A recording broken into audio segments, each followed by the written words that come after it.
Well, hello everyone, and greetings from Finland. Thanks for watching this. I guess it's just a bit strange to say this, but okay. So I just have 5 minutes to introduce this study to you, and I will do my best to stay in time. So when this whole fuss around music and AI, or yeah, AI and creativity in general came about, I immediately started to think like what we can do with that in the musical domain. There should be something to do. And then at some point I had an epiphany. This is how this study began, to be honest. When I was in one of the labs here in the Center of Excellence in Music, Mind, Body and Brain in Uvascula. So I discovered that there was, in one of the pianos, there was this mechanism called this clavier. And this is the mechanism through which you can send like a MIDI score to the piano, and the piano would perform the piece automatically, like autonomously, completely. So the piano would move the keys and would move the pedal exactly as if a hidden or a ghost pianist would be performing the score there.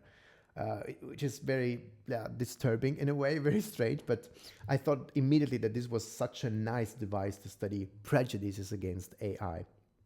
So we all know that, yeah, it's pretty clear in the literature that our aesthetic judgments when it comes to judging arts, so paintings and poetry, whatever, haiku, but also music, of course, they are widely shaped by what we know about the piece of art and what we know about the context and the composer and the artist and all of these things.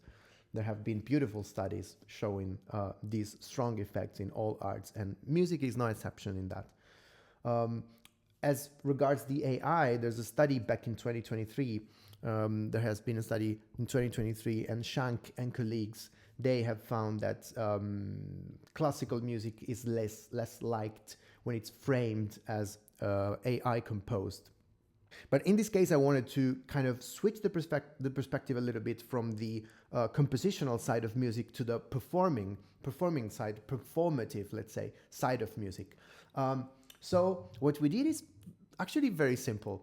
We chose 3 pieces, and you can find the pieces in the poster and also in the supplementary material of the paper. We recorded 3 audiovisual performances of this piano automatically performing these 3 pieces.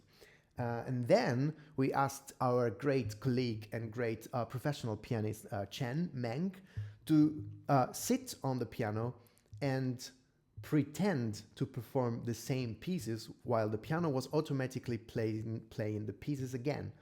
And we had the exact same setting, of course, and the camera angles were exactly the same, and the video editing was made in the exact same fashion. So the videos were identical, and the sound especially, that's the thing.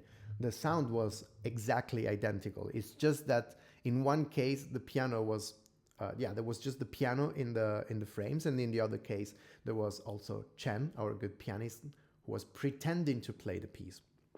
So these were the stimuli of the study. And then we built this online procedure. It's crossover within participants design. So basically all the participants went through both experimental conditions. So the real videos and the and the AI videos. That's the thing. When we presented the video without the pianist, we framed the performances as being AI performed. So we told the story that there was this boat that was trained to interpret classical scores, and so the piano was performing the piece according to this boat. And then after each video, there were basically 5 questions about liking. So how much did you like the piece? And then quality, how much do you think the piece was well played? And then valence and arousal and engagement with the performance. And then after all the videos, so after both experimental conditions, there was this reality check session where we just asked the participants to tell us whether they had found differences between the 2 versions, and then what were these differences about. And spoiler alert, this is probably the most juicy part of the paper. And you can find some of the replies in the poster as well. To conclude, we found a very strong bias against the AI performance. performances, and the musical expertise didn't moderate the effect, and also the more expert participants in our sample were exactly equally likely to be deceived by the manipulation. So there were no difference between experts and non-experts. And yeah, the attitudes towards the AI, they moderated the relationship between the experimental condition and scores. And I think that's pretty much it. You can find all the other things in the paper.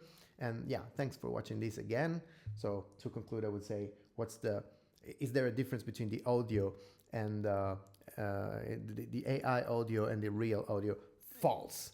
That's my conclusion. So thank you very much for watching this, and see you.